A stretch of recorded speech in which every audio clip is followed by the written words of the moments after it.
ध्यान से सुनो दोस्तों, हमारे जीवन में सारा खेल हमारे मन का है। जो इस मन के खेल को जान गया वो अपने जीवन में अपनी सोच से भी ज्यादा सफल हो जाएगा। तो इस मन के रहस्य को समझने के लिए प्राचीन काल में कई तरीके बताए गए थे। वो तरीके क्या थे, चलिए जानते हैं एक कहानी के माध्यम से। एक बार की बात है, एक अमीर आदमी एक बौद्ध भिक्षु के पास आता है और कहता है, मुनिवर, मैं अपनी नींद को लेकर बहुत परेशान हूँ। बहुत कोशिश करने के बाद भी मुझे देर रात तक नींद नहीं आती। सोने से पहले हजारों विचार मेरे माइंड में घूमते रहते हैं। जब सो भी जाता हूँ तो रात भर करवटें बदलता रहता हूँ। सुबह उठने पर भी थकावट और बेचैनी बनी रहती है। कृपया मेरी इस प्रॉब्लम का कोई समाधान बताइए। बौद्ध भिक्षु मुस्कुराते हुए कहते हैं, इसका उत्तर देने से पहले मैं तुम्हें गौतम बुद्ध की गहरी नींद के रहस्य से जुड़ी एक छोटी सी कहानी सुनाना चाहता हूँ। उस आदमी ने सिर हिलाया और कहा, जैसी आपकी इच्छा मुनिवर। भिक्षु कहने लगे, तथागत गौतम बुद्ध जब सोते थे तो पूरी रात एक ही अवस्था में रहते थे। कभी करवट नहीं बदलते थे। रात को जिस मुद्रा में लेटते थे सुबह तक उसी मुद्रा में रहते थे। गौतम बुद्ध का एक प्रिय शिष्य था, आनंद। वह हमेशा बुद्ध के पास ही सोता था। उसे यह बात हमेशा हैरान करती थी कि गौतम बुद्ध पूरी रात बिना हिले डुले कैसे सो सकते हैं। जब भी रात को आनंद की आंख खुलती वह यही देखता कि बुद्ध उसी मुद्रा में सो रहे हैं। एक दिन आनंद की क्यूरियोसिटी इतनी बढ़ गई कि वह खुद को रोक नहीं सका। आधी रात को वह बुद्ध के पास गया और उन्हें जगा दिया। तथागत, आनंद बोला, कृपया क्षमा करें। मैं जानता हूं कि यह सवाल पूछने का सही समय नहीं है, क्योंकि आप दिन भर चलते हैं, लोगों को धम्मा का ज्ञान देते हैं और उनकी समस्याओं का समाधान करते हैं। लेकिन मेरी जिज्ञासा अब इतनी बढ़ चुकी है कि मैं उसे रोक नहीं पा रहा। आनंद बोला, मैं सुबह तक इंतजार नहीं कर सकता। कृपया मेरे प्रश्न का उत्तर दीजिए और मेरी जिज्ञासा को शांत कीजिए। मैं पिछले 20 वर्षों से आपके साथ हूं और मैंने हमेशा देखा है कि आप पूरी रात एक ही अवस्था में रहते हैं। आप जरा भी नहीं हिलते। तो क्या आप सच में सोते हैं या नहीं? गौतम बुद्ध आनंद की ओर मुस्कुराकर देखते हैं और कहते हैं, मैंने अपने लिए सोने की सही स्थिति खोज ली है।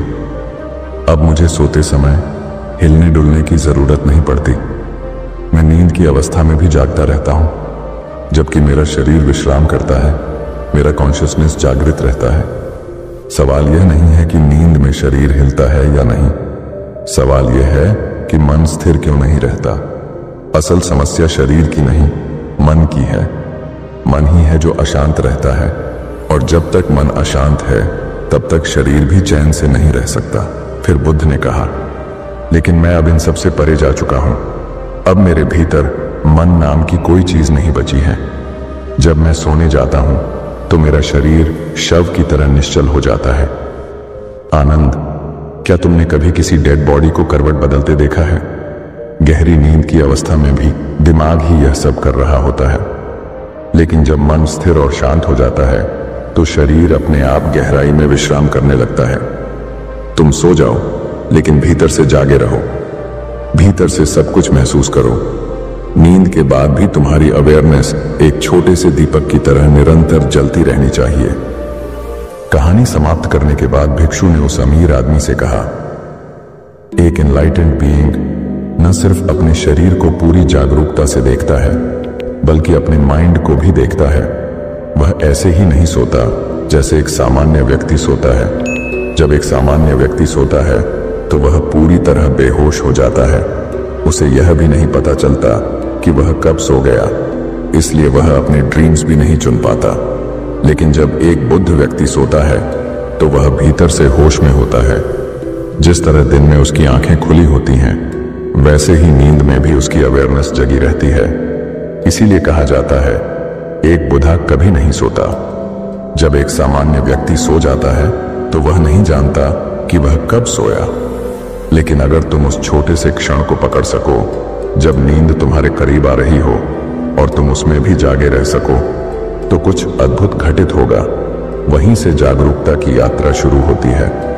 यह सुनकर वह व्यक्ति बोला, मुनिवर, मुझे इतनी गहरी आध्यात्मिक बातें समझ नहीं आती।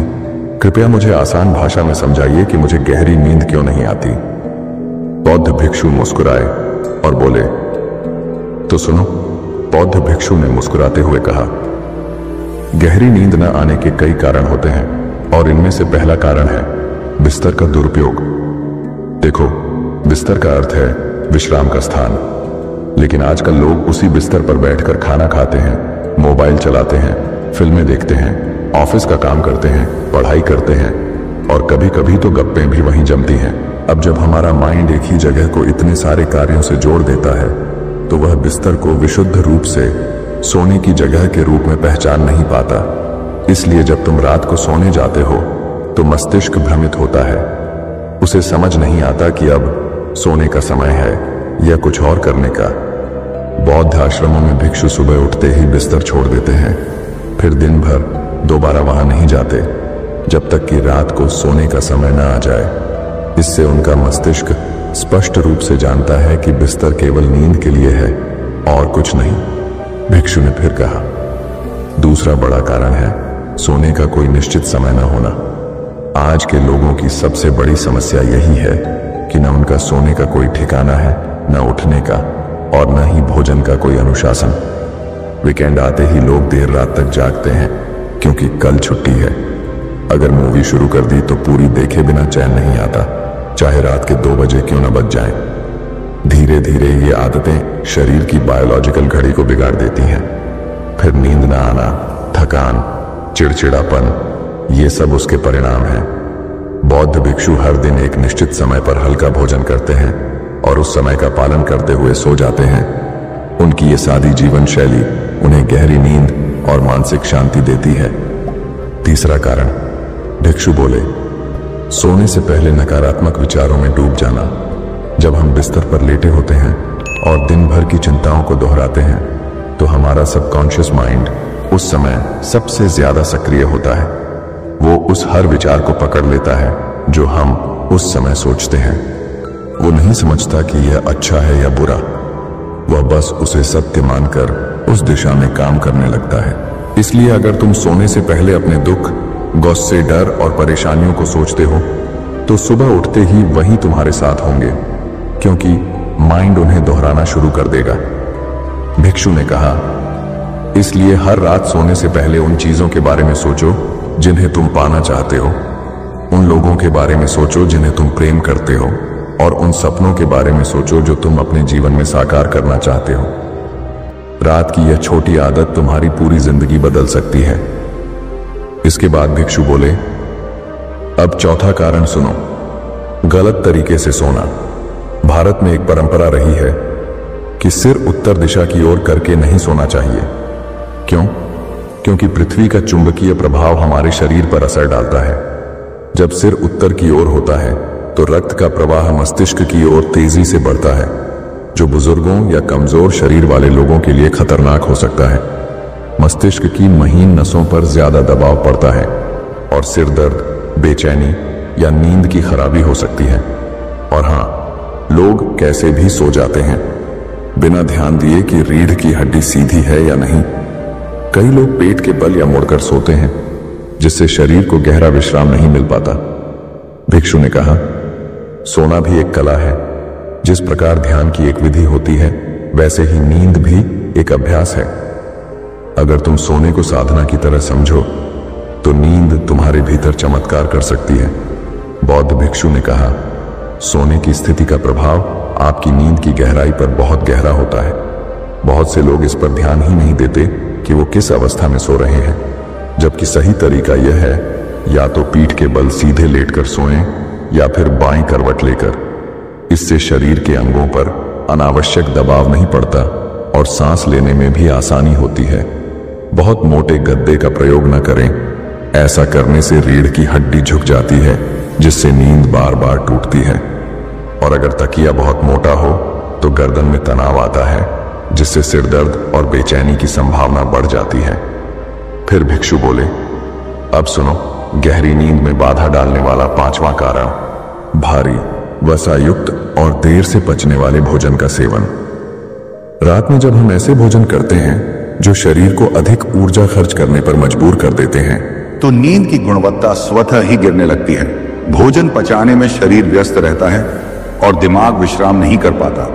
इसलिए कोशिश करो कि रात का खाना हल्का हो, जल्दी हो और नींद से कम 2 घंटे पहले हो, ताकि शरीर को समय मिले पाचन के लिए और आप चैन की नींद सो सकें। उस व्यक्ति ने जिज्ञासा से पूछा, मुनिवर, अब मैं ये तो समझ गया कि मुझे नींद क्यों नहीं आती, लेकिन कृपया मुझे कुछ सरल उपाय बताइए जिन्हें अपनाकर मैं गहरी और सुकून भरी नींद ले सकूं। बौद्ध भिक्षु ने शांत स्वर में कहा, मैं तुम्हें कुछ ऐसे उपाय बताता हूं जिन्हें तुम रात को सोने से पहले या सुबह उठने के बाद कर सकते हो। ये सभी उपाय तुम्हें नहीं करने हैं। इनमें से कोई 2 या 3 चुन लो जो तुम्हें सबसे ज्यादा सहज लगे। अगर ईमानदारी से अभ्यास करोगे तो न सिर्फ नींद सुधरेगी बल्कि जीवन में एक नई ऊर्जा आएगी। भिक्षु ने पहला उपाय बताया, रात को सोने से पहले गुनगुने पानी से स्नान कर लो। यह शरीर को शांत करता है और दिन भर की थकान को धो देता है। स्नान के बाद शरीर और मन दोनों हल्के हो जाते हैं और नींद भी जल्दी आती है। तुमने देखा होगा, नहाने के बाद व्यक्ति थोड़ा अधिक प्रसन्न और ताजा महसूस करता है, क्योंकि पानी हमारे शरीर का मूल तत्व है और उसमें शुद्धता होती है। दूसरा उपाय, अगर संभव हो तो अपने शयन कक्ष में रात को जैविक तेल में भीगी हुई रुई से बना दीपक जलाओ। यह न केवल वातावरण को शुद्ध करता है बल्कि मन में सकारात्मकता भर देता है। दीपक की लौ हमारी अंतर चेतना को भी जागृत करती है। तीसरा उपाय, सोने से पहले एक गिलास पानी पिए, न ज्यादा ठंडा न ज्यादा गर्म। यह शरीर को भीतर से संतुलित करता है। चौथा उपाय, बिस्तर पर जाने से ठीक पहले कुछ पल ध्यान करो। कोई कठिन प्रक्रिया नहीं, बस आंखें बंद करो और अपनी सांसों को महसूस करो। शांत रहो और अपने मन में कृतज्ञता भर लो उन सभी चीजों के लिए जो तुम्हारे पास है। जैसे ही तुम कृतज्ञता के भाव में सोओगे, तुम्हारा मन नकारात्मकता से मुक्त हो जाएगा और तुम्हें वो शांति मिलेगी जिसकी तुम्हें लंबे समय से तलाश थी। दोस्तों, वीडियो में आगे बढ़ने से पहले एक छोटी सी बात, कृपया कमेंट में जरूर बताएं कि आप इस वीडियो को कहां से देख रहे हैं, ताकि हम आपको दिल से धन्यवाद दे सकें। और हां दोस्तों, इस बात का खास ध्यान रखें कि इस वीडियो को देखना नहीं, ध्यान से सुनना ज्यादा जरूरी है, क्योंकि समझ देखने से नहीं, सुनने और महसूस करने से आती है। तो कृपया अपना पूरा ध्यान इस कहानी पर केंद्रित करें। अब आइए बढ़ते हैं आज की प्रेरणादायक कहानी की ओर। बौद्ध भिक्षु बोले, रात को सोने से पहले एक और सरल परंतु गहरा अभ्यास करो। अपने दिन को याद करो, उन सभी कार्यों को जो तुमने अच्छे भाव से किए। अपने भीतर यह भाव जगाओ कि तुमने किसी के लिए कुछ किया, भले ही वह छोटा हो। फिर अपने अंतर्मन से कृतज्ञता प्रकट करो, अपने शरीर, जीवन और सांसों के लिए। और अंत में यह भी स्वीकार करो कि तुम नश्वर हो। यह जीवन एक दिन समाप्त होगा, शायद आज ही। जब तुम यह मानकर सोते हो कि यह जीवन क्षण भंगुर है, तो फिर छोटी छोटी बातों की चिंता करना व्यर्थ लगने लगता है। तब तुम्हारा मन गहराई से शांत होता है और नींद एक ध्यान बन जाती है। भिक्षु ने आगे कहा, सुबह जब तुम जागो तो सबसे पहले अपने दोनों हाथों को आपस में रगड़ो, फिर उन्हें अपनी आंखों पर रखो। यह शरीर को धीरे धीरे जगाता है और तुम्हारी ऊर्जा को केंद्रित करता है। फिर हमेशा दाईं करवट से उठो। यह शरीर की संरचना के अनुकूल होता है और प्राचीन यौगिक परंपरा में इसे शुभ माना गया है। रात को जल्दी सोने की आदत बनाओ। यदि तुम जल्दी सोओगे तो सुबह आसानी से उठ पाओगे और तुम्हारी नींद पूरी होगी। ये सब बातें साधारण लग सकती हैं, लेकिन इनका अभ्यास जीवन को असाधारण बना देता है। उस व्यक्ति ने बौद्ध भिक्षु की सीखों को ध्यान से सुना। उसकी आंखों में एक नई समझ की चमक आ चुकी थी। उसने विनम्रता से प्रणाम किया और भिक्षु का आभार व्यक्त किया, फिर शांति के साथ वहां से चला गया। और अब दूसरी कहानी की शुरुआत होती है। मन का खेल, जो समझ गया वह बदल गया। एक समय की बात है, बंगाल की खाड़ी के किनारे बसे एक शांत और हरे भरे गांव में भैरव नाम का एक युवा लड़का रहता था। जब भी कोई उसे नकारात्मक प्रतिक्रिया देता या असफलता उसके रास्ते में आती, तो वह तुरंत चिंता और तनाव में डूब जाता। उसका विश्वास था कि यदि वह पर्याप्त प्रसिद्ध, सफलता और धन कमा ले तो उसे सच्ची खुशी मिल जाएगी। लेकिन जितना वह बाहरी चीजों के पीछे दौड़ता, उतना ही वह मानसिक रूप से थक जाता। एक दिन अचानक शक्ति का सामना महाकौशल नामक एक महान संत से हुआ, जो महात्मा बुद्ध के शिष्य और एक कुशल ध्यान साधक थे। महाकौशल की उपस्थिति में असीम शांति थी, जिसने शक्ति को गहराई से प्रभावित किया। शक्ति ने उनसे पूछा, गुरुदेव, मैं निरंतर कुछ पाने की दौड़ में लगा हूं, परंतु न जाने क्यों कभी संतुष्ट नहीं होता। मेरा मन हर समय बेचैन रहता है। कृपया मुझे बताएं, क्या मैं इस मानसिक अशांति से छुटकारा पा सकता हूं? महाकौशल मुस्कुराए और बोले, तुम्हारा मन एक उफनती नदी की तरह है, हर पल कुछ न कुछ बहा ले जाती है, पर कभी शांत नहीं होती। तुम्हें इसे बहने देना सीखना होगा, न कि इसे रोकने की कोशिश करनी चाहिए। शक्ति थोड़ा चकित हुआ और बोला, परंतु मेरे विचार और इच्छाएं मेरी पहचान है, उन्हें जाने देना मेरे लिए कैसे संभव है? महाकौशल ने एक सरल दृष्टांत दिया। कल्पना करो कि तुम्हारे हाथ में पानी से भरा एक गिलास है। जैसे जैसे तुम उसे पकड़े रहते हो, उसका भार महसूस होने लगता है। थोड़ी देर बाद वह बोझ बन जाता है और हाथ में पीड़ा होती है। यदि तुम उस गिलास को नीचे रख दो तो वह पीड़ा तुरंत समाप्त हो जाती है। उसी प्रकार तुम्हारे विचार और इच्छाएं भी बोझ हैं। जब तक तुम उन्हें पकड़े रहोगे वे तुम्हें पीड़ा देंगे, लेकिन यदि तुम उन्हें स्वीकार करके जाने दोगे तो तुम्हें गहराई से राहत मिलेगी। भैरव ध्यान से सुन रहा था। उसके भीतर कुछ हल्का होने लगा था, मानो कोई बोझ जिसे वह वर्षों से ढो रहा था धीरे धीरे पिघलने लगा हो। बुद्ध ने कहानी को आगे बढ़ाया। उस दिन के बाद शक्ति ने अपने विचारों को पकड़ना बंद कर दिया। अब वह उन्हें बस आते जाते देखता, बिना किसी निर्णय, बिना किसी संघर्ष के। धीरे धीरे उसे यह बोध हुआ कि उसकी इच्छाएं ही उसकी पीड़ा का स्रोत थी। जैसे जैसे वह ध्यान की गहराइयों में उतरा, उसने महसूस किया कि सच्ची शांति केवल वर्तमान में ही मिल सकती है। अतीत की स्मृतियां और भविष्य की कल्पनाएं केवल भ्रम हैं। वर्तमान क्षण में जीकर ही कोई व्यक्ति अपने मन के बवंडर से मुक्त हो सकता है। भैरव अब न केवल सुन रहा था, बल्कि उस कहानी को अपने भीतर महसूस भी कर रहा था। उसकी सांसें गहरी हो गई थीं और चेहरा शांत। उसने पहली बार जाना कि शांति बाहर नहीं, बल्कि मन की गहराई में होती है। धीरे धीरे शक्ति का मन एक शांत झील की तरह स्थिर हो गया, जो अब बाहर की हलचल को भी सहजता से अपने भीतर प्रतिबिंबित करने लगा। उसने जीवन की सादगी में संतोष ढूंढ लिया था और भौतिक चीजों के प्रति उसकी आसक्ति क्षीण हो चुकी थी। जब यह बदलाव लोगों के बीच चर्चित हुआ तो दूर दराज के क्षेत्रों से लोग उसके पास मार्गदर्शन लेने आने लगे। अब शक्ति सिर्फ एक व्यक्ति नहीं रहा था, बल्कि वह शांति और आत्मबोध का प्रतीक बन गया था। वह लोगों को सिखाता कि कैसे अपने विचारों की बेड़ियों को तोड़कर भीतर के मौन से जुड़ा जा सकता है। कई लोगों के जीवन में इस मार्गदर्शन से सकारात्मक परिवर्तन आने लगे। जब महाकौशल ने यह कथा पूरी की तो कुछ क्षणों का मौन रखा गया, ताकि उसका भाव भैरव के अंतर्मन में उतर सके। भैरव ने धीरे से महात्मा बुद्ध की ओर देखा और कहा, गुरुदेव, मुझे इस कथा में गहरा ज्ञान दिखाई देता है, पर मैं यह जानना चाहता हूं कि इसे अपने जीवन में उतारूं कैसे। मैं अपने भटकते हुए मन को कैसे शांत कर सकता हूं। इस छोटे से अभ्यास से उसके भीतर एक अलौकिक शांति का अनुभव जागा। उसे यह भी स्मरण हुआ कि उसकी सांसें सदा उसके साथ थीं, जैसे कोई मौन मित्र जो उसे हर बार वर्तमान की गोद में लौटने का निमंत्रण देता था। महात्मा बुद्ध की आंखों में प्रसन्नता की झलक थी। उन्होंने कहा, प्रिय भैरव, मन को शांत करना एक सतत साधना है।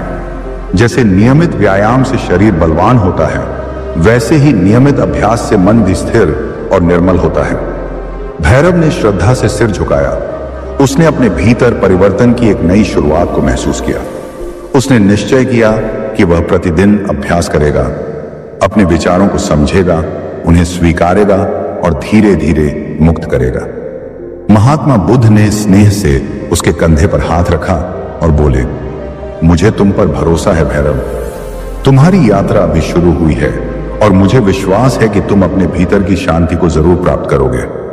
महात्मा बुद्ध ने भैरव की आंखों में झांकते हुए कहा, तुम्हें जल्द ही अपनी आंतरिक शांति प्राप्त होगी, लेकिन यह रास्ता सरल नहीं होगा। हर दिन तुम्हें धैर्य, समर्पण और निष्कपट प्रयास से यह यात्रा तय करनी होगी।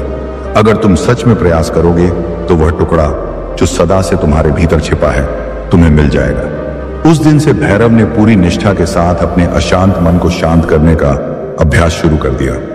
वह प्रतिदिन एक निश्चित समय पर ध्यान करने बैठता। वह अपने भीतर उठने वाले विचारों को रोकने की बजाय उन्हें स्वाभाविक रूप से आने और जाने देता, और हर बार जब उसका ध्यान भटकता वह अपनी सांसों के बहाव में लौट आता। समय के साथ भैरव को अपने भीतर एक गहराई से जुड़ने का अनुभव होने लगा, एक ऐसी मौन शांति जो किसी बाहरी वस्तु से नहीं बल्कि उसकी स्वयं की जागरूकता से उत्पन्न हुई थी। भैरव अब केवल एक साधारण युवक नहीं रह गया था, बल्कि गांव भर में उसे ज्ञान और शांति का स्रोत माना जाने लगा। जिन्हें मानसिक अशांति या जीवन में उलझने थी, वे सब भैरव के पास मार्गदर्शन लेने आने लगे। भैरव न तो खुद को कोई गुरु मानता और न ही वह किसी पर उपदेश थोपता।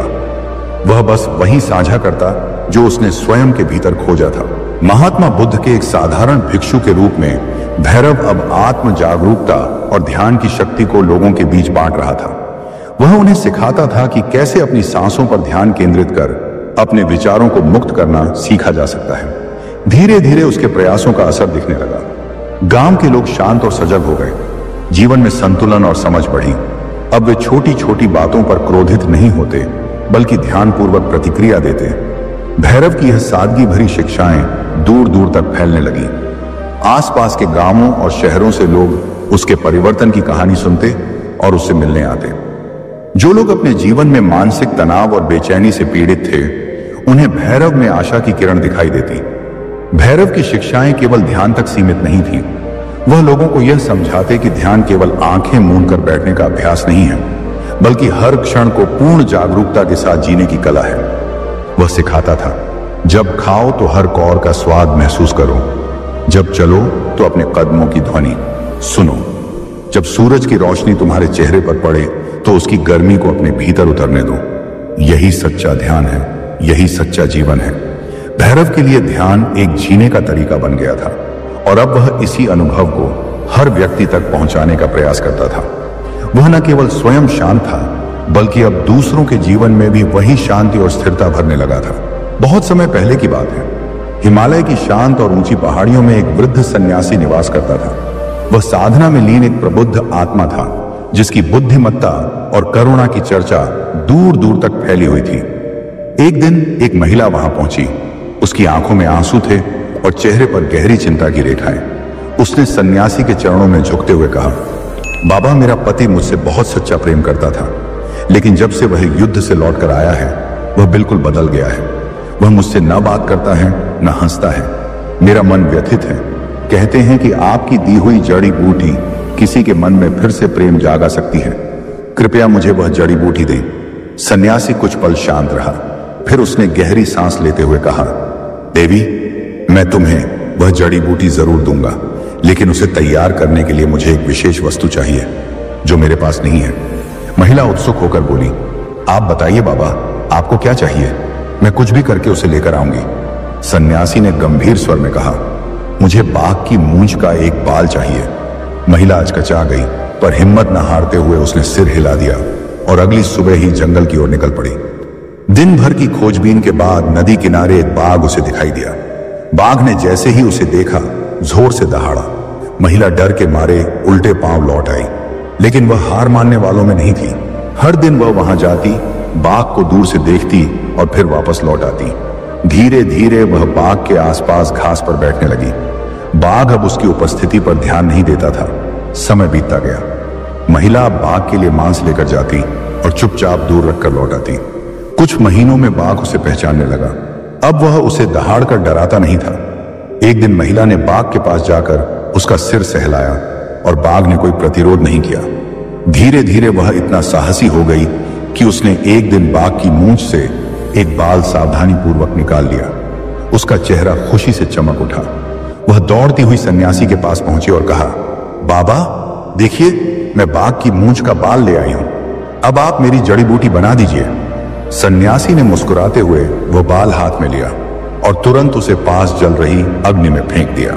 महिला हैरान रह गई। उसने घबराते हुए कहा, बाबा आपने क्या कर दिया? उस बाल को लाने में मैंने कितनी कठिनाइयां झेली हैं, कितनी मेहनत की है, और आपने उसे जला दिया। सन्यासी शांत स्वर में बोले, बेटी, अब तुम्हें किसी जड़ी बूटी की आवश्यकता नहीं है। जिस धैर्य, प्रेम और समर्पण से तुमने बाघ का विश्वास जीता, वही तुम्हारे पति के लिए भी उपयोग करो। तुम्हारे भीतर जो शक्ति है, वही असली जड़ी बूटी है। बहुत पहले की बात है। एक गांव में एक धोबी रहता था। उसका एक गड्ढा था जो रोज भारी कपड़ों के गट्ठर ढोता था। लेकिन धोबी खुद कंजूस और कठोर स्वभाव का था। वह गड्ढे को न ढंग से खाना देता, न चारा। बस रात को उसे खुला छोड़ देता ताकि वह जैसे तैसे अपना पेट भर सके। एक रात गधा बहुत थक कर जंगल की ओर भटक गया। वहीं उसकी मुलाकात एक चालाक गीदड़ से हुई। गीदड़ ने उसकी हालत देखी और पूछा, मित्र, तुम इतने दुर्बल क्यों हो? गधा बोला, दिन भर काम करता हूं लेकिन खाने को कुछ नहीं मिलता। रात को अंधेरे में इधर उधर भटकना पड़ता है, पेट खाली ही रह जाता है। गीदड़ मुस्कुराया और बोला, तो समझो अब तुम्हारी मुश्किलें खत्म। पास में ही एक सब्जियों का बाग है जहां तरह तरह की ताजी सब्जियां उगती हैं, खीरा, ककड़ी, गाजर, मूली, बैंगन, सब कुछ। मैंने वहां एक गुप्त रास्ता बना रखा है। चलो आज रात मैं तुम्हें वहां ले चलता हूं। गधा खुशी से उसके साथ चल पड़ा। बाग में घुसते ही गधे ने महीनों के बाद जी भरकर ताजी सब्जियां खाई। उसका मन प्रसन्न हो गया। सुबह होने से पहले वे वापस लौट गए, गीदड़ जंगल की ओर और गधा अपने मालिक के पास। अब यह हर रात का सिलसिला बन गया। दोनों एक तय जगह मिलते, बाग में घुसते, पेट भर खाते और लौट जाते। कुछ ही हफ्तों में गधे की सेहत में चमत्कारी बदलाव आ गया। उसकी कमर सीधी हो गई, बाल चमकने लगे और चाल में आत्मविश्वास आ गया। एक रात बाग में भरपेट सब्जी खाने के बाद गधा बहुत प्रसन्न हुआ। उसने आंखें बंद की, सिर उठाया और कान फड़फड़ाते हुए बोला, मित्र गीदड़, मेरा दिल गाने को कर रहा है। सोच रहा हूं कि ढेंचू राग में कुछ सुना दूं। गीदड़ घबरा गया। उसने तुरंत कहा, नहीं नहीं गधे भाई, ये मत करो। हम चोरी छुपे यहां आ रहे हैं। अगर तुम गाने लगे तो चौकीदार जाग जाएगा और मुसीबत आ जाएगी। गधा बिगड़ गया। उसने गीदड़ को घूरते हुए कहा, तुम क्या जानो संगीत क्या होता है? तुम तो जंगली जीव हो। हमारा राग तो शुद्ध और गूढ़ होता है, मूर्खों की समझ से परे। गीदड़ ने हाथ जोड़ लिए। मैं मूर्ख सही, लेकिन एक मित्र के नाते कहता हूं, मत गाओ वरना पछताना पड़ेगा। गधा फिर भी नहीं माना।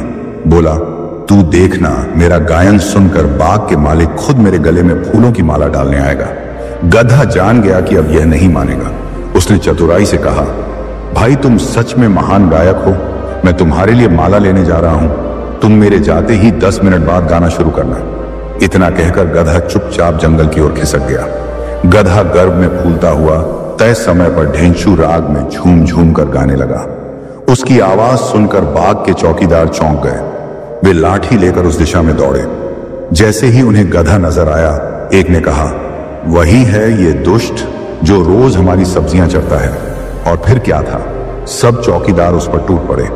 डंडों की बौछार से बेचारा गधा वहीं अधमरा होकर गिर पड़ा। Video topic. इस प्रेरणादायक वीडियो में हम यह समझने की कोशिश करेंगे कि हमारा दिमाग कैसे सोचता है, कैसे भ्रम पैदा करता है और कैसे आत्म जागरूकता व सही सोच के जरिए जीवन को पूरी तरह बदला जा सकता है। यह कहानी आपको आत्म विकास, शांति और मानसिक नियंत्रण की ओर ले जाएगी। डर, चिंता और घबराहट। इंसान के सबसे बड़े दुश्मन डर, चिंता और घबराहट, ये तीनों इंसान के सबसे बड़े दुश्मन हैं। ये वो बेड़ियां हैं जो हमें आगे बढ़ने से रोकती हैं, हमारे सपनों को तोड़ देती हैं और हमारी काबिलियत पर सवाल खड़ा कर देती हैं। लेकिन याद रखना, fear is just an illusion. चिंता केवल एक आदत है और घबराहट तो बस एक पल का एहसास है। अगर तुम इन्हें अपनी जिंदगी से निकाल फेंको तो तुम्हारे सामने कोई भी दीवार ज्यादा देर तक खड़ी नहीं रह सकती। सोचो, जब एक बच्चा चलना सीखता है तो वो गिरने से नहीं डरता, वो बार बार उठता है, फिर से कोशिश करता है। अगर वो भी डर जाता तो क्या आज कोई इंसान चल पाता? जिंदगी भी कुछ ऐसी ही है, गिरना, उठना और फिर से चलना। जो डर को हराकर आगे बढ़ता है वही जीतता है। इसलिए डर को अपना दुश्मन मत बनने दो, उसे अपनी ताकत बनाओ। गिरना जिंदगी का हिस्सा है, बिल्कुल सामान्य, लेकिन घबराना नहीं। अगर किसी मुश्किल हालात से डरकर तुमने अपने कदम पीछे खींच लिए तो समझो तुमने अपनी हार खुद ही लिख दी। Worry doesn't solve problems, it magnifies them। क्या कभी तुमने सोचा है कि जिन बातों को लेकर हम घबराते हैं उनमें से 90% बातें तो होती ही नहीं। हमारा दिमाग नकारात्मक सोच को बढ़ा चढ़ाकर पेश करता है और हम उसी भ्रम में उलझ जाते हैं। लेकिन अगर तुम खुद पर विश्वास रखो, थोड़ा ठहरो, खुद को संभालो और ठान लो कि मैं हर स्थिति का सामना करूंगा, तो यकीन मानो कोई भी डर तुम्हें हरा नहीं सकता। कभी अपने आप से एक सवाल पूछो, आखिर डरता कौन है? वही जो खुद को कमजोर समझता है। लेकिन तुम कमजोर नहीं हो, तुम एक वॉरियर हो, एक योद्धा। तुम्हारे अंदर अपार शक्ति है जिसका अंदाजा शायद तुम्हें खुद भी नहीं। दुनिया में जितने भी लोग आज सक्सेसफुल हैं उन्होंने भी डर को महसूस किया है, लेकिन उन्होंने उसे अपने ऊपर हावी नहीं होने दिया। उन्होंने डर को देखा, समझा और फिर उसे पीछे छोड़ दिया। और तुम भी ऐसा कर सकते हो। तुम भी अपने डर को मिटा सकते हो। तो आज से, अभी से अपने डर को पहचानो, उसे चुनौती दो और जोर से कहो, मैं अपने डर से मजबूत हूं। चिंता को बाहर फेंक दो, घबराहट को अलविदा कह दो और अपने आप से कहो, मैं अजय हूं, मैं अडिग हूं, मैं अपने सपनों को पूरा करने के लिए इस दुनिया में आया हूं। अब एक पल के लिए कल्पना करो, रात का सन्नाटा है, हल्की हल्की हवा बह रही है, चारों तरफ शांति है, लेकिन तुम्हारे अंदर एक तूफान चल रहा है। आंखें बंद करने की कोशिश कर रहे हो, पर दिमाग सोचों से भरा पड़ा है। अब जरा खुद से पूछो, क्या तुम्हें भी बिना वजह घबराहट होती है? क्या छोटी छोटी बातें भी तुम्हें चिंता में डाल देती हैं? रिमेंबर, तुम्हारे सपने तुम्हारी घबराहट से कहीं ज्यादा बड़े हैं और तुम्हारी हिम्मत तुम्हारे हर डर से कहीं ज्यादा ताकतवर है।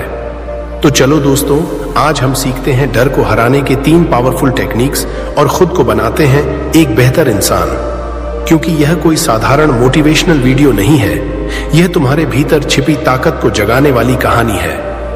यहां आप जानेंगे कुछ ऐसे साइकोलॉजिकल ट्रिक्स, बुद्ध और महान विचारकों के सिद्धांत और रियल लाइफ एग्जाम्पल्स जो आपकी सोच और जीने का तरीका हमेशा के लिए बदल सकते हैं। अगर आप सच में एक नई शुरुआत करना चाहते हैं, अपनी घबराहट को हमेशा के लिए मिटाना चाहते हैं और अपनी जिंदगी में एक नया आत्मविश्वास लाना चाहते हैं, तो इस वीडियो को अंत तक जरूर देखिए, क्योंकि बदलाव की शुरुआत यहीं से होगी।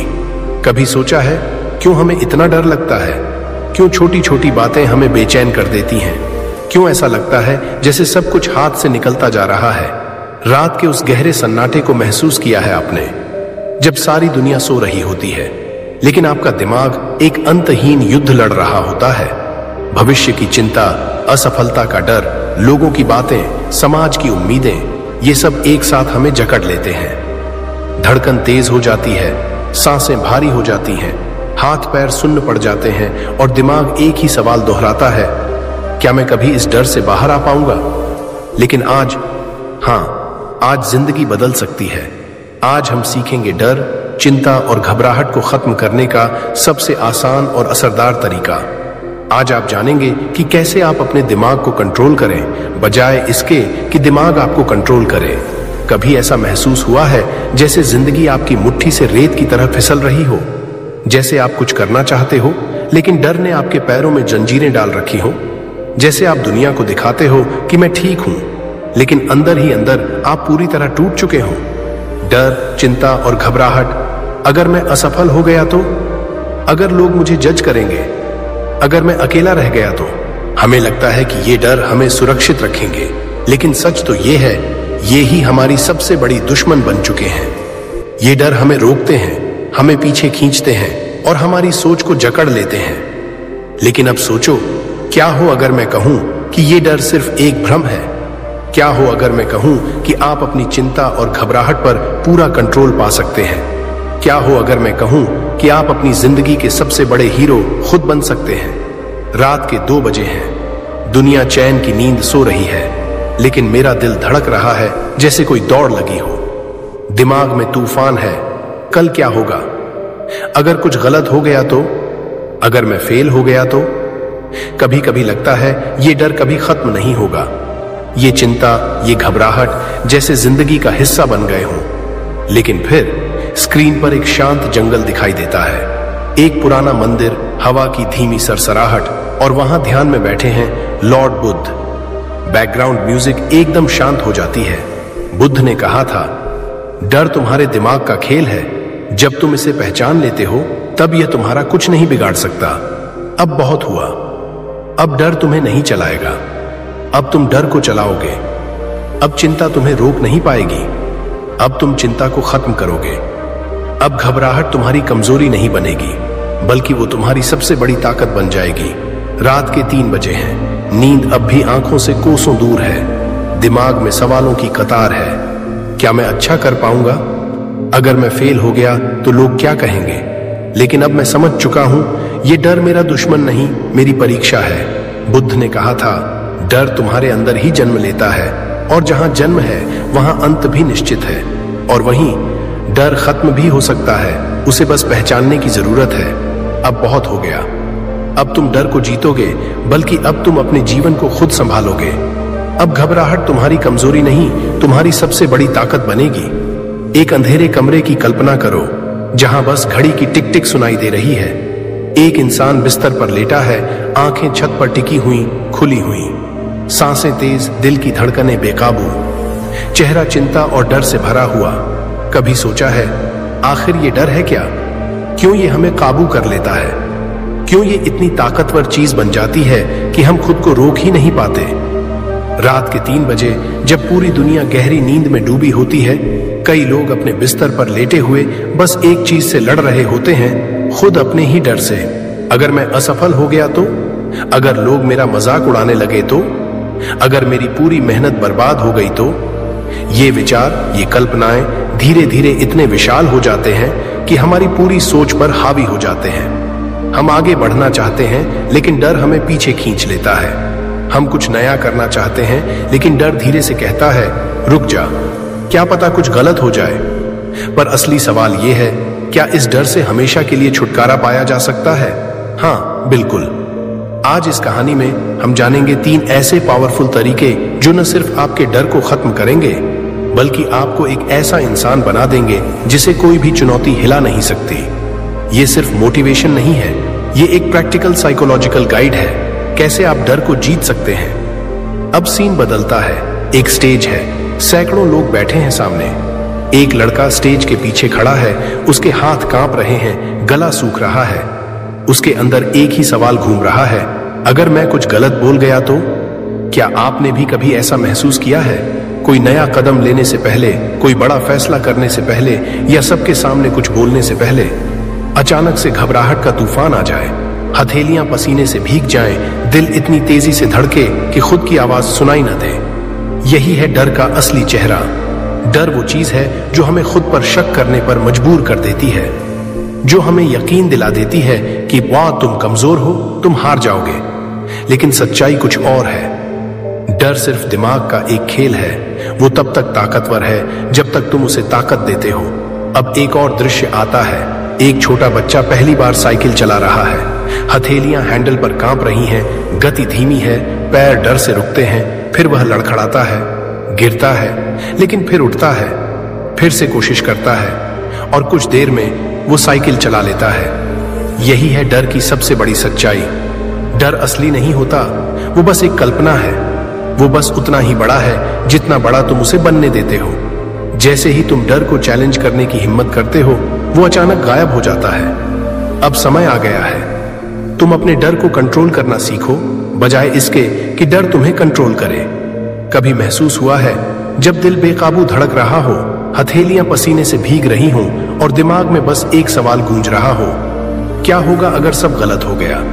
यही डर, यही चिंता, यही घबराहट जो दिखने में छोटे लगते हैं, असल में हमारी सबसे बड़ी लड़ाई है। एक एग्जाम हॉल है, हर डेस्क पर सिर झुकाए छात्र बैठे हैं, कुछ लिख रहे हैं, कुछ सोच में डूबे हैं। लेकिन एक लड़का बस अपनी कॉपी को घूर रहा है। उसके हाथ कांप रहे हैं, माथे पर पसीना, दिल की धड़कन जैसे किसी ड्रम की तरह बज रही हो। उसके चेहरे पर डर और चिंता की परछाई साफ झलक रही है। यही है चिंता और घबराहट का असली रूप। वो आवाज जो उसके भीतर कहती है, तुम फेल हो जाओगे, तुमसे नहीं होगा, तुम हारने वाले हो। पर सवाल यह है, क्या यह आवाज सच में उसकी अपनी है या यह सिर्फ एक भ्रम है? बुद्ध ने कहा था, जिस चीज को तुम अपना सबसे बड़ा डर मानते हो, असल में वो बस तुम्हारे दिमाग का खेल है। यह डर, यह चिंता, यह घबराहट हमारे मन की बनाई हुई रचना है। और अगर यह हमारे मन ने बनाई है, तो इसे तोड़ने की ताकत भी हमारे अंदर ही है। क्या तुमने कभी खुद से यह पूछा है, मैं और बेहतर कैसे बन सकता हूं? मैं वह इंसान कैसे बनूं जिसे देखकर खुद मुझ पर गर्व हो? मैं अपनी बेस्ट वर्जन कैसे बनूं? अगर ये सवाल तुम्हारे भीतर कभी उठे हैं, तो यकीन मानो तुम सही रास्ते पर हो। लेकिन एक बड़ी समस्या है, ज्यादातर लोग सपने तो देखते हैं पर कदम नहीं बढ़ाते। वो सोचते हैं, एक दिन मैं बदलूंगा, एक दिन सब बेहतर होगा, पर वो एक दिन कभी आता नहीं। तो अब सवाल है, वो एक दिन आज कैसे बने? कैसे खुद को बेहतर, मजबूत और शांत बनाया जाए। शुरुआत होती है खुद को जानने से। तुम्हें यह समझना होगा कि तुम्हारी सबसे बड़ी कमजोरी क्या है, तुम्हारी सबसे सच्ची ताकत क्या है, तुम किस चीज से सबसे ज्यादा डरते हो। ये सवाल छोटे लग सकते हैं, पर जब तुम इनका जवाब खोजने लगते हो तो तुम बदलने लगते हो। एक शांत कमरा, तुम अकेले बैठकर खुद से बातें कर रहे हो। मुझे सबसे ज्यादा डर किससे लगता है, मुझे सबसे ज्यादा खुशी कब मिलती है, मैं कब खुद को सबसे कमजोर महसूस करता हूं। जैसे जैसे इन सवालों के जवाब सामने आने लगते हैं, तुम्हारे अंदर कुछ बदलने लगता है। बेहतर बनने के लिए सिर्फ सोचने से काम नहीं चलेगा, हर दिन एक छोटा कदम उठाना पड़ेगा। तुम फिट बनना चाहते हो तो आज ही पहली एक्सरसाइज करो, भले ही सिर्फ 10 मिनट की। तुम कॉन्फिडेंस बढ़ाना चाहते हो तो आज ही किसी नए इंसान से बात करने की कोशिश करो। तुम अमीर बनना चाहते हो तो आज ही एक नई चीज सीखो जो तुम्हें उस रास्ते पर ले जाए। हर दिन एक छोटा कदम धीरे धीरे तुम्हें उस मुकाम तक पहुंचा सकता है जिसका तुमने कभी सिर्फ सपना देखा था।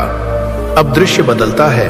एक आदमी किताब पढ़ रहा है, दूसरा पसीने से तरबतर जिम में मेहनत कर रहा है, तीसरा अपने लैपटॉप पर कुछ नया सीख रहा है। सभी में एक चीज समान है, धैर्य। कोई भी इंसान एक दिन में महान नहीं बनता, हर सफलता के पीछे सालों की मेहनत होती है। तो अगर तुमने ठान लिया है कि मैं खुद को बेहतर बनाऊंगा, तो फिर किसी भी असफलता को अपनी रुकावट मत बनने दो। हर दिन मेहनत करो, हर दिन थोड़ा और सुधार लाओ, हर दिन अपने डर को थोड़ा और कमजोर करो। क्योंकि जिस दिन तुम पूरी तरह बदल जाओगे, लोग कहेंगे यह इंसान कुछ अलग है। तो अब फैसला तुम्हारे हाथ में है। क्या तुम तैयार हो खुद को बेहतर बनाने के लिए?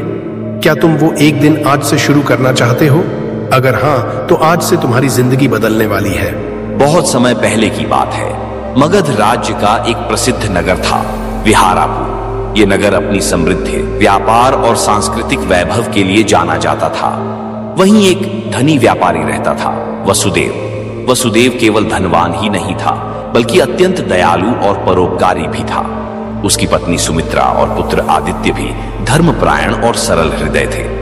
परंतु वसुदेव के मन में एक सवाल हमेशा खटकता रहता था, मोह और ममता का बंधन क्या कभी टूट सकता है?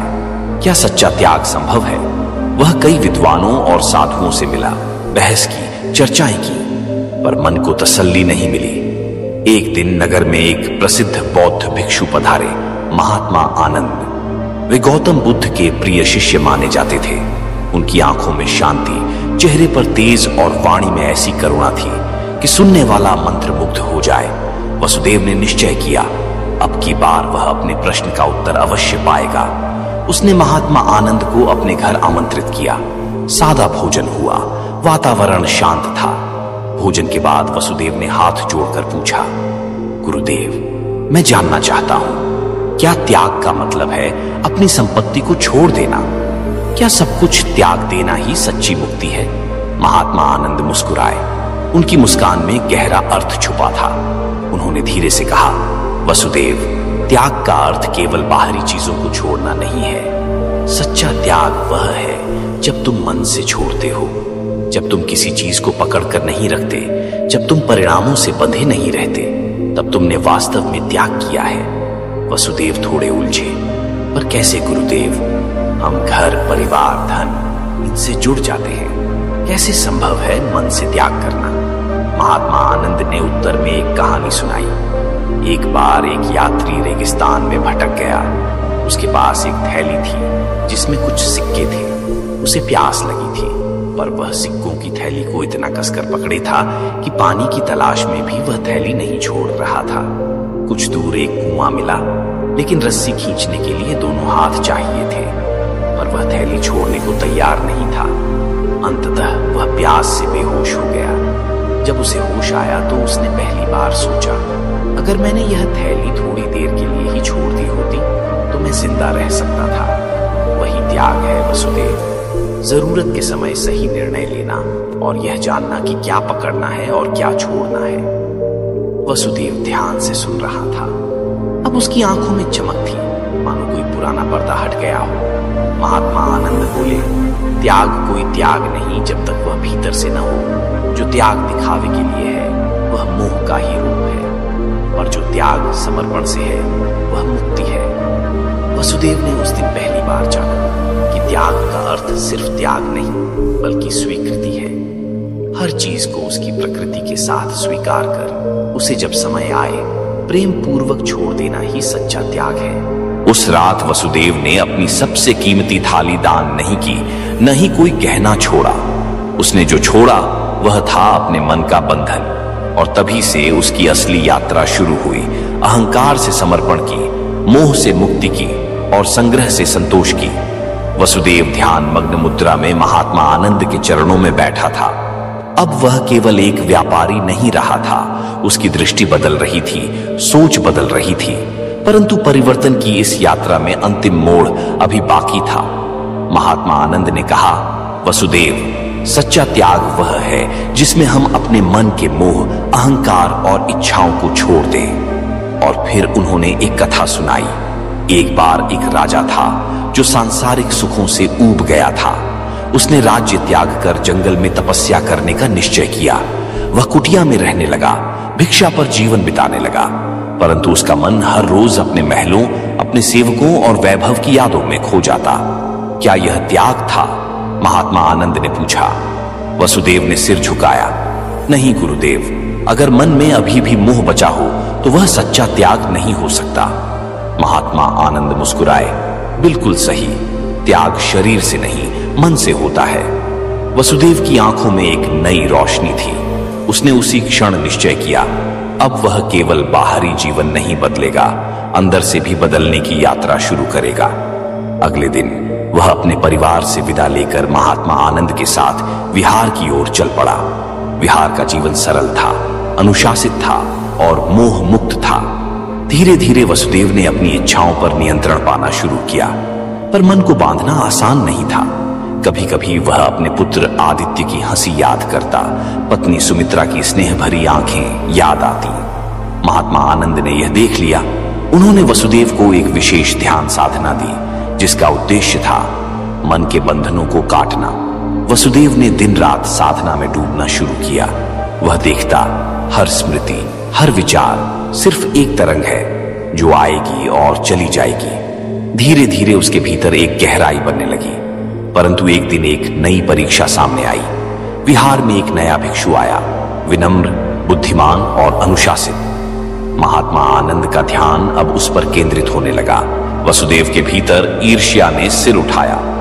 एक अदृश्य आवाज आई, क्या अब मैं महत्वहीन हो गया हूं? महात्मा आनंद ने वसुदेव को एक दिन ध्यान के बाद बुलाया। वसुदेव, क्या तुमने वास्तव में त्याग किया है? वसुदेव ने कहा, मैंने सब कुछ छोड़ दिया है गुरुदेव। महात्मा आनंद मुस्कुराए। तो क्या अहंकार भी छोड़ दिया है? वसुदेव चुप हो गया। उसे पहली बार एहसास हुआ वह अब भी अपनी पहचान, महत्व और मान से जुड़ा हुआ था। उस रात वसुदेव ने मौन साधना की। अगली सुबह वह सबसे पहले उस नए भिक्षु के पास गया और विनम्रता से कहा, भाई, मुझे तुमसे बहुत कुछ सीखना है। अब वसुदेव बदल चुका था। उसका मन करुणा से भर गया था। वह अब केवल अपने उद्धार की चिंता नहीं करता था, बल्कि दूसरों की सेवा, उनकी भलाई उसका उद्देश्य बन गई थी। एक दिन समाचार आया, नगर में अकाल पड़ा है, उसका परिवार संकट में है। वसुदेव का मन डगमगाया, क्या वह लौट जाए? महात्मा आनंद ने कहा, वसुदेव, मोह के बिना सेवा करो। अगर तुम मोह से बंधे तो त्याग अधूरा रहेगा। वसुदेव ने अपना निर्णय लिया। वह वहीं रहा, पर प्रतिदिन प्रार्थना करता रहा। वह अब हर भूखे को अन्न देता, हर दुखी के लिए प्रार्थना करता, हर पीड़ित को आश्रय देता। समय बीतता गया। वसुदेव अब केवल वर्तमान में जीता था। न अतीत की स्मृतियां, न भविष्य की चिंताएं, केवल शुद्ध अस्तित्व। महात्मा आनंद ने एक दिन उसके सिर पर हाथ रखे। अब तुमने त्याग का सच्चा अर्थ जान लिया है। उस रात ध्यान में बैठा वसुदेव अपने भीतर प्रकाश को अनुभव करता है। अब उसके भीतर कोई बंधन नहीं बचा था, न मोह, न अहंकार, न इच्छा, केवल शांति। उसका हृदय कह रहा था, मैं मुक्त हूं। क्या त्याग का कोई और गहरा अर्थ भी है? वसुदेव ने पूछा। महात्मा आनंद मुस्कुराए। त्याग केवल भौतिक वस्तुएं छोड़ने का नाम नहीं है वसुदेव। सच्चा त्याग तब होता है जब मन मोह, अहंकार और इच्छाओं से मुक्त हो जाए।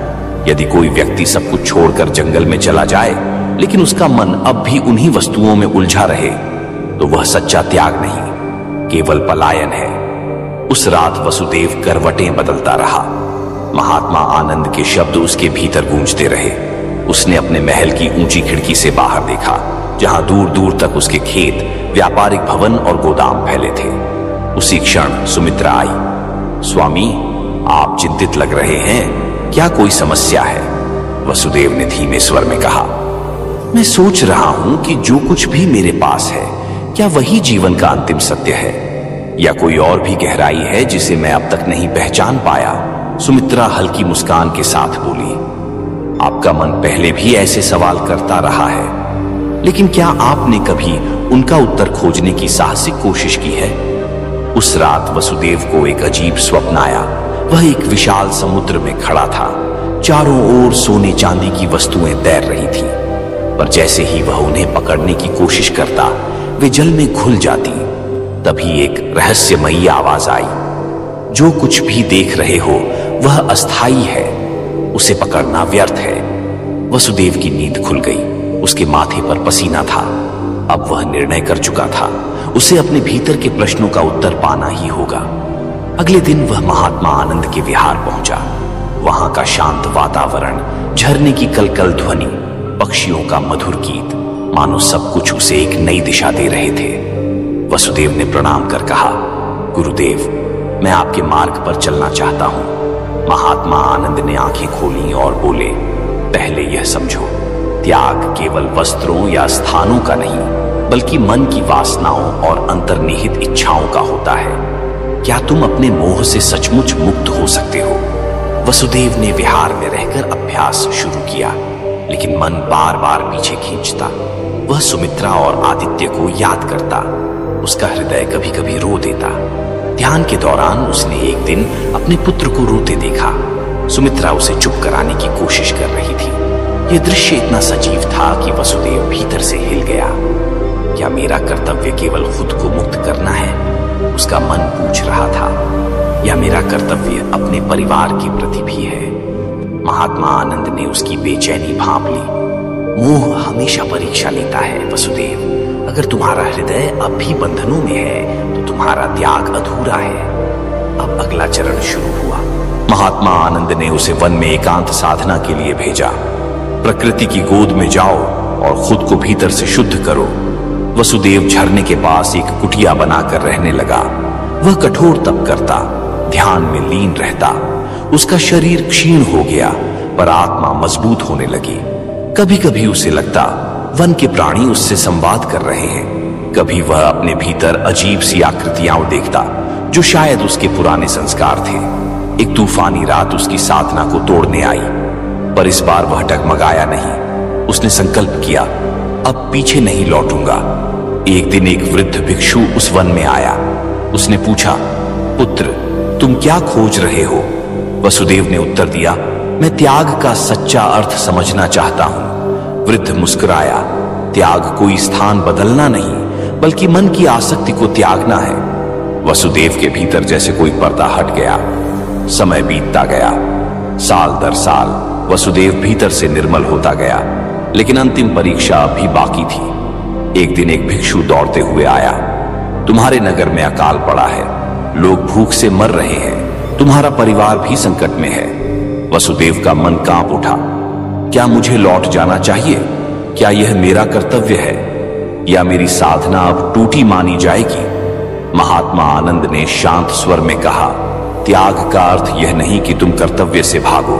सच्चा त्याग वह है जब तुम मोह से रहित होकर निष्काम भाव से कार्य करो। वसुदेव अपने नगर लौट गया, लेकिन अब वह पहले जैसा नहीं था।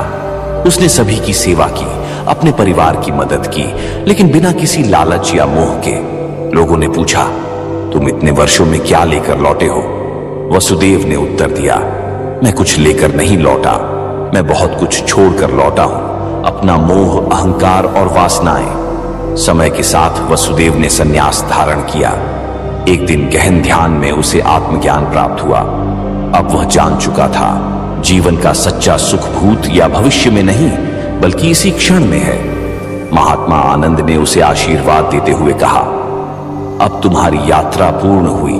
अब तुम स्वयं के वास्तविक स्वरूप को जान चुके हो। एक शांत रात थी। चांदनी महल की छत पर बिछी थी और हवा में हल्की नमी थी।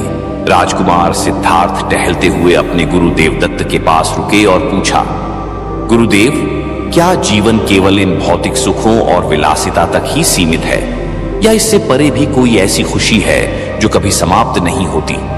देवदत्त ने गंभीर स्वर में उत्तर दिया, राजकुमार, सच्चा सुख मन की शांति में है, लेकिन यह शांति केवल वही पा सकता है जो मोह, माया और अहंकार से परे चला गया हो।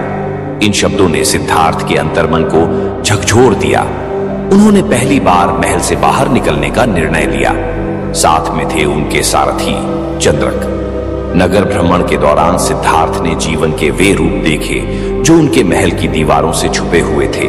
एक वृद्ध जो चल भी नहीं पा रहा था, एक रोगी जो पीड़ा में कराह रहा था, और एक शव यात्रा जिसमें रोते बिलखते लोग मृत्यु के सामने नतमस्तक थे। यह दृश्य देखकर सिद्धार्थ के भीतर कुछ टूट गया। क्या जीवन का अंत बस इतना ही है? उन्होंने चंद्रिका से पूछा। तभी उन्होंने एक शांत चित्त भिक्षु को देखा। उसके चेहरे पर एक दिव्य तेज था, जैसे उसने संसार के दुखों से कोई गहरा सबक लिया हो। यह कौन है? सिद्धार्थ ने पूछा। चंद्रक ने कहा, यह एक सन्यासी है जिसने संसारिक बंधनों को छोड़ दिया है और अब सत्य की खोज में है। रात को सिद्धार्थ सो नहीं सके। उनके मन में प्रश्नों का सागर उमड़ पड़ा था। यदि अंत सबका एक जैसा है, वृद्धावस्था, बीमारी और मृत्यु, तो इस जीवन का वास्तविक उद्देश्य क्या है? लेकिन यह रास्ता आसान नहीं था। एक ओर था उनका कर्तव्य, राज्य, माता पिता, पत्नी यशोधरा और नवजात पुत्र राहुल। दूसरी ओर था एक गहरी पुकार, आत्मज्ञान की। एक रात जब सारा महल नींद में डूबा था, सिद्धार्थ अपनी पत्नी और पुत्र को अंतिम बार देखने उनके कक्ष में गए। हृदय भारी था, लेकिन संकल्प और भी गहरा। सारथी चंद्रक के साथ उन्होंने महल छोड़ दिया। आकाश में केवल तारे थे और सामने एक अज्ञात रास्ता। जंगल गहरा था, रात रहस्यमयी, लेकिन सिद्धार्थ का मन निश्चय से प्रज्वलित था। क्या आपको परिवार को छोड़ने का दुख नहीं हो रहा? चंद्रक ने पूछा। सिद्धार्थ मुस्कुराए। यदि मैं इन बंधनों से मुक्त नहीं हुआ तो मेरी खोज अधूरी रह जाएगी। मैं उस सत्य की तलाश में हूं जो मृत्यु के पार है। नदी किनारे पहुंचकर सिद्धार्थ ने अपने शाही वस्त्र, गहने और मुकुट को जल में प्रवाहित कर दिया। अपने लंबे केश काटकर वे एक साधारण सन्यासी बन गए। अब मेरी यात्रा अकेली होगी, उन्होंने चंद्रिका से कहा। माता पिता को बताना कि मैं सत्य की खोज में निकला हूं। चंद्रक की आंखें नम थीं, लेकिन उसने आज्ञा का पालन किया। अब सिद्धार्थ एक नए मार्ग पर थे, एक ऐसी यात्रा जो आत्मा की गहराइयों में उतरने वाली थी। पहले उन्होंने योगाचार्य आलार कलाम से शिक्षा ली, ध्यान की ऊंची अवस्था पाई, लेकिन वह अंतिम समाधान नहीं था। क्या यही अंतिम सत्य है? सिद्धार्थ ने पूछा। आलार कलाम बोले, ध्यान तुम्हें शांत करता है, लेकिन मोक्ष के द्वार तक तुम्हें स्वयं ही जाना होगा। इसके बाद सिद्धार्थ ने संत उदक रामपुत्र से शिक्षा ली। यहां भी ज्ञान मिला, लेकिन संतोष नहीं। अंततः उन्होंने कठोर तपस्या का मार्ग चुना। 5 अन्य सन्यासियों के साथ उन्होंने खुद को भूख, प्यास और शरीर की पीड़ा में झोंक दिया। कई दिन वे केवल एक मुट्ठी अन्न या जल पर जीवित रहे, लेकिन फिर भी मन को वह उत्तर नहीं मिला जिसकी उन्हें तलाश थी। एक दिन वे एक वृक्ष के नीचे बैठे ध्यान कर रहे थे।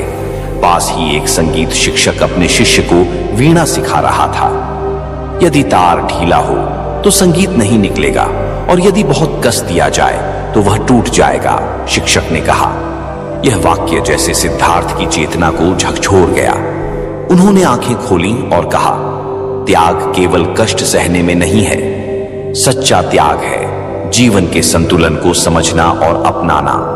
उन्होंने कठोर तप को त्यागने का निर्णय लिया। जब उनके साथी सन्यासी यह देख रहे थे, उन्होंने सिद्धार्थ को छोड़ दिया।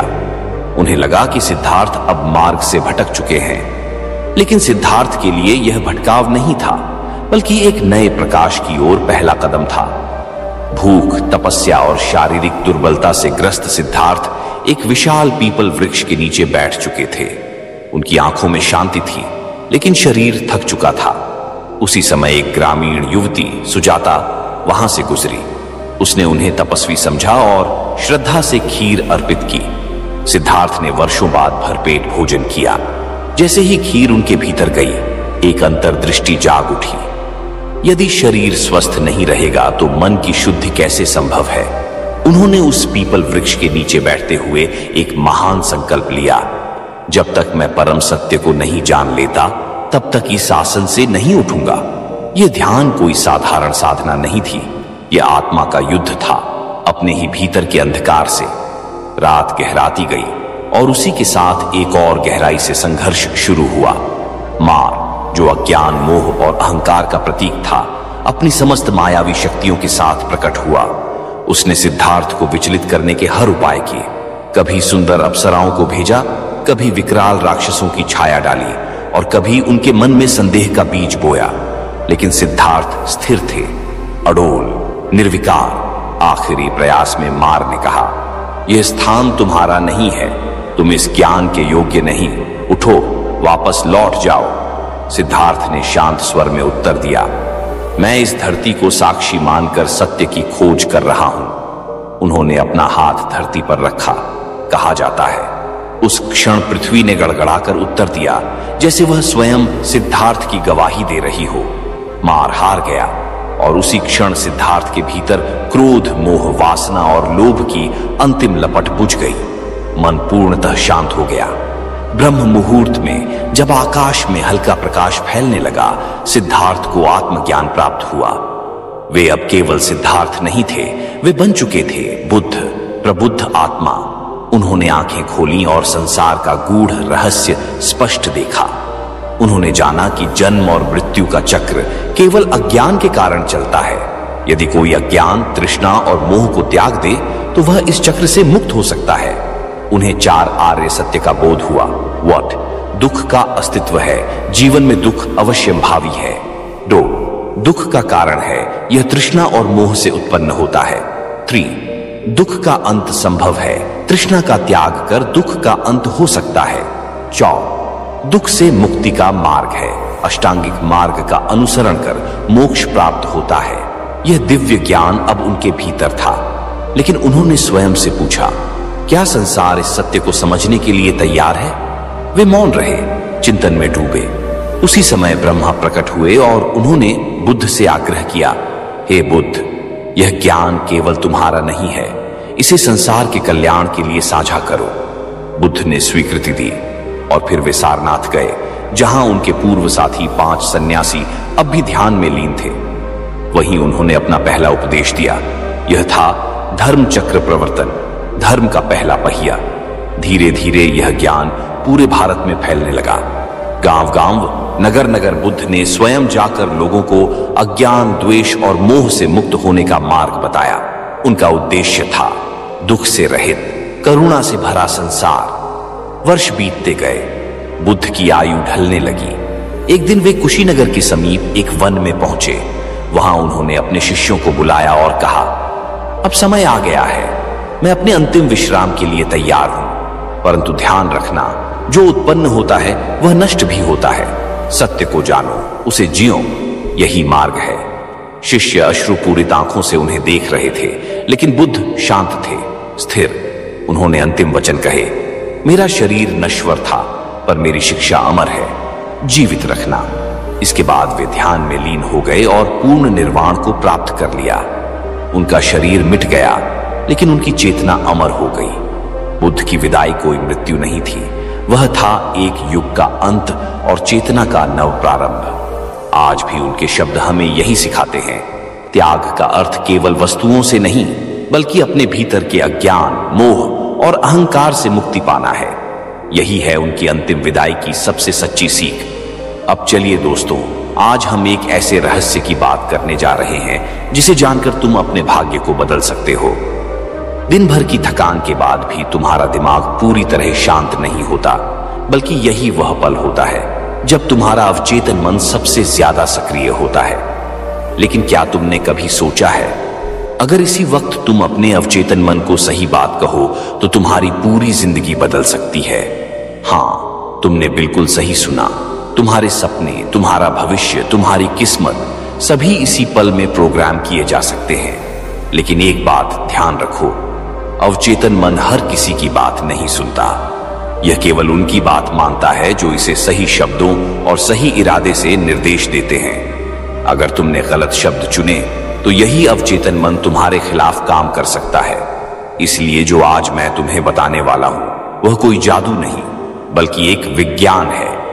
वैज्ञानिक भी मानते हैं कि सोने से ठीक पहले का समय हमारे अवचेतन मन को प्रोग्राम करने का सबसे प्रभावी क्षण होता है, क्योंकि जैसे ही चेतन मन शांति में जाता है अवचेतन मन अपने पूर्ण नियंत्रण में आ जाता है। और यही कारण है कि सोने से पहले कहे गए शब्द हमारे भीतर गहराई तक उतर जाते हैं। ये हमारे विचारों, भावनाओं, यहां तक कि हमारे भाग्य को भी बदल सकते हैं। अब सवाल उठता है, तुम्हें सोने से पहले क्या कहना चाहिए? वो कौन से वाक्य हैं जो तुम्हारे अवचेतन मन को दिशा दे सकते हैं? और वो कौन सी गलतियां हैं जो तुम्हें हर हाल में टालनी चाहिए?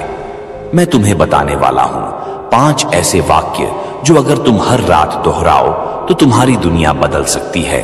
लेकिन रुक जाओ, इससे पहले कि मैं वो वाक्य बताऊं तुम्हें एक अत्यंत जरूरी बात समझनी होगी। यह बात इतनी महत्वपूर्ण है कि अगर तुम इसे न समझे तो चाहे तुम कितनी भी कोशिश करो, तुम्हारा अवचेतन मन तुम्हारी कोई बात नहीं मानेगा।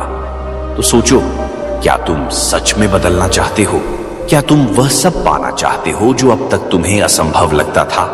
अगर हां, तो इस वीडियो को अभी बंद मत करना, क्योंकि आगे जो मैं बताने वाला हूं वह तुम्हारी सोच से भी ज्यादा शक्तिशाली है।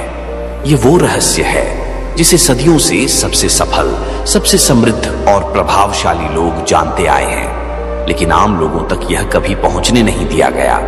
क्यों? क्योंकि अगर हर कोई इसे जान जाए तो कोई भी असफल नहीं रहेगा, कोई भी दुखी नहीं रहेगा। लेकिन अब मैं यह रहस्य तुम्हारे साथ साझा करने वाला हूं। पर याद रखो, सिर्फ जानना काफी नहीं, करना जरूरी है। असल बदलाव तब आएगा जब तुम इसे हर रात अपने अवचेतन मन में डालना शुरू करोगे।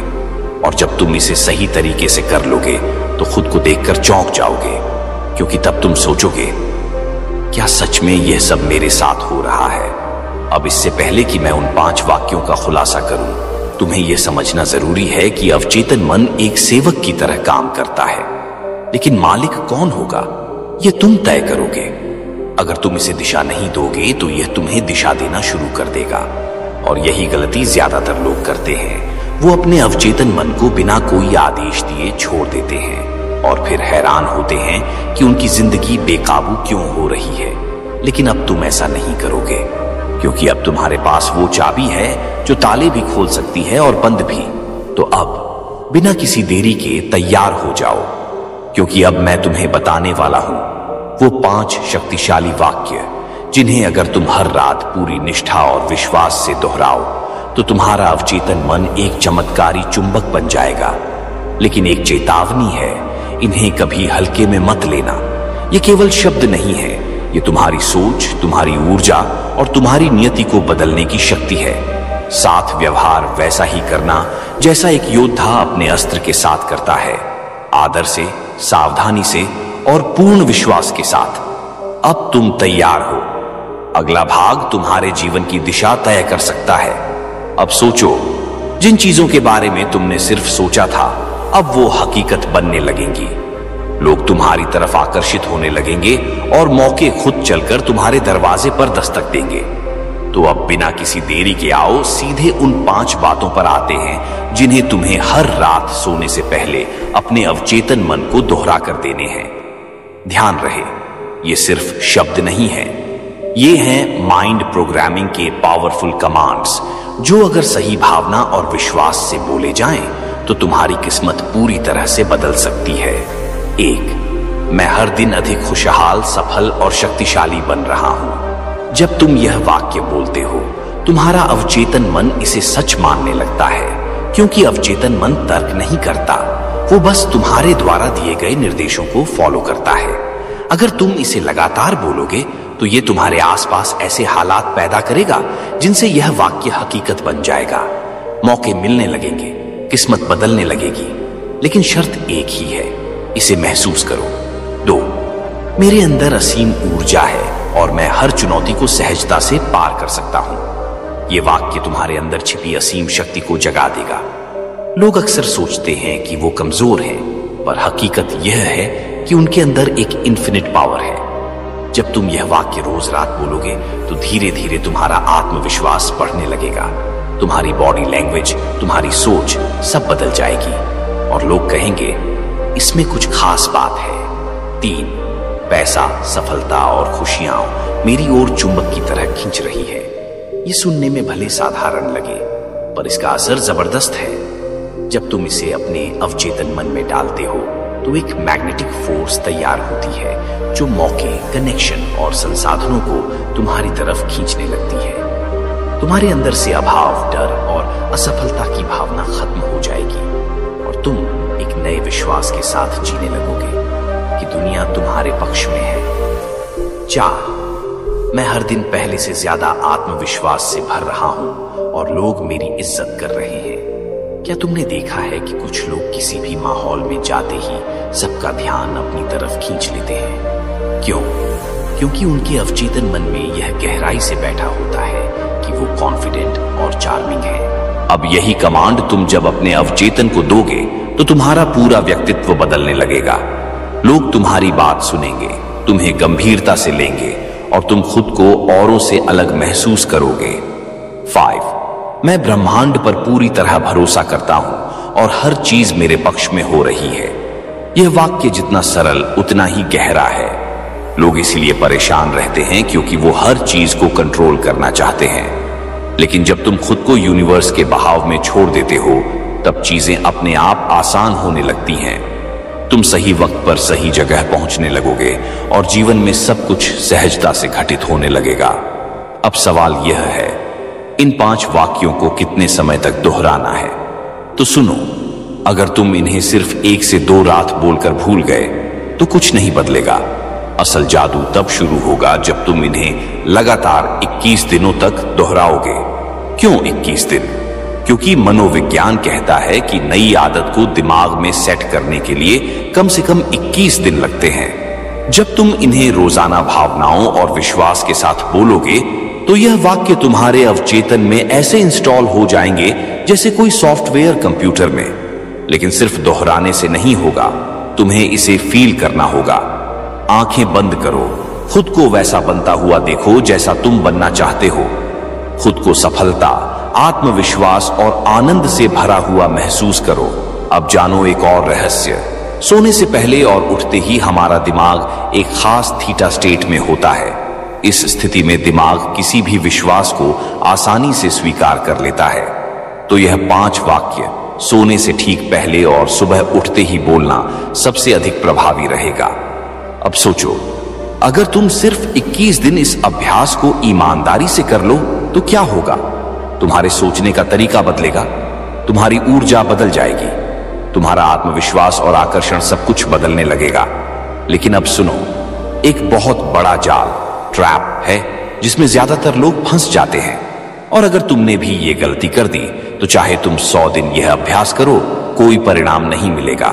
मैं तुम्हें बताऊंगा वो सबसे खतरनाक गलती जो लोग इस प्रक्रिया के दौरान कर बैठते हैं और कैसे तुम इससे बच सकते हो। अब आते हैं उस सबसे बड़ी गलती पर जो ज्यादातर लोग इस पूरी प्रक्रिया को अपनाते हुए कर बैठते हैं, शक करना। हाँ, सही सुना तुमने, शक। अगर तुम इन वाक्यों को दोहराते समय अपने भीतर ही भीतर यह सोच रहे हो कि क्या सच में कुछ बदलेगा? ज़ेरेनिया, क्या ये मेरे साथ हो पाएगा?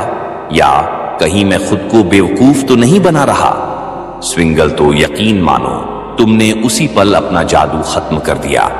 अवचेतन मन बहुत ताकतवर होता है, लेकिन वह तर्क नहीं करता, वह तुम्हारी भावनाओं को पकड़ता है।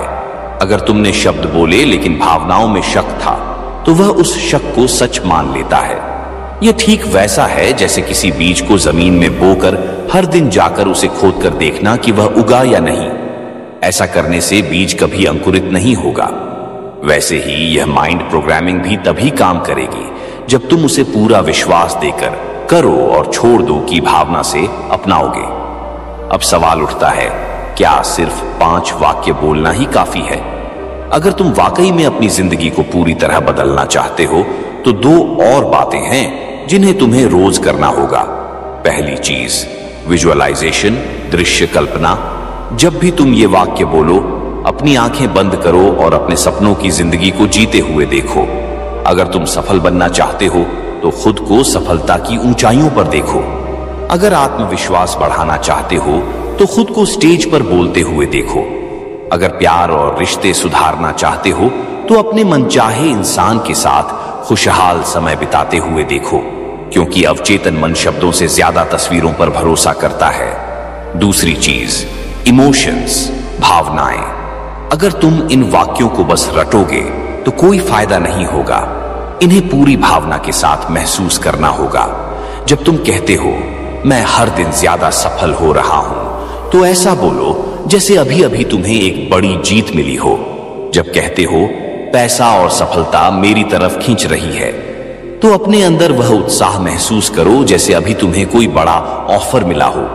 याद रखो, जितनी गहरी फीलिंग उतना गहरा असर। और अब मैं तुम्हें बताने जा रहा हूं एक गुप्त रहस्य, जिसे जानने के बाद तुम्हारी यह पूरी प्रक्रिया 10 गुना ज्यादा असरदार हो जाएगी। ये तकनीक दुनिया के सबसे सफल, प्रभावशाली और अमीर लोग अपनाते हैं। यह रहस्य है एक्ट एज इफ। जो बनना चाहते हो उसे अभी से महसूस करना शुरू करो। अगर अमीर बनना चाहते हो तो खुद को अमीर जैसा महसूस करो। अगर आत्मविश्वासी बनना चाहते हो तो अभी से वैसे सोचो, वैसे चलो, वैसे बोलो। अगर खुशहाल रहना चाहते हो तो अभी से अपने अंदर वह खुशी पैदा करो। तभी ब्रह्मांड तुम्हारी इस ऊर्जा का जवाब देगा। अब यह समय है कार्रवाई का। यह वीडियो देखकर आगे न बढ़ जाओ, अभी से एक्शन लो। इन 5 वाक्यों को अभी कहीं लिख लो, अपने कमरे में, मोबाइल में, नोटबुक में, जहां भी तुम रोज देख सको। और आज रात से ही इन्हें दोहराना शुरू कर दो, पूरे विश्वास, भावना और कल्पना के साथ। और अगर यह वीडियो तुम्हें थोड़ा भी प्रेरणा, शांति या नया नजरिया दे पाया हो तो इसे लाइक जरूर करो। कमेंट में बताओ कि तुम्हें सबसे ज्यादा कौन सी बात छू गई, और इस रहस्य को दूसरों तक पहुंचाने के लिए शेयर करना मत भूलना। और हां, ऐसे और गहरे रहस्य जानने के लिए चैनल को सब्सक्राइब कर लो और बेल आइकन दबा दो, क्योंकि अगला वीडियो तुम्हारे जीवन को और भी ज्यादा रोशनी से भर देगा। याद रखो, तुम्हारा अवचेतन मन ही तुम्हारी किस्मत की चाबी है। अब यह तुम्हारे हाथ में है कि तुम इसे कैसे इस्तेमाल करते हो। मिलते हैं अगले वीडियो में। तब तक के लिए अपने सपनों को जिंदा रखो और अपने भीतर की शक्ति को पहचानो।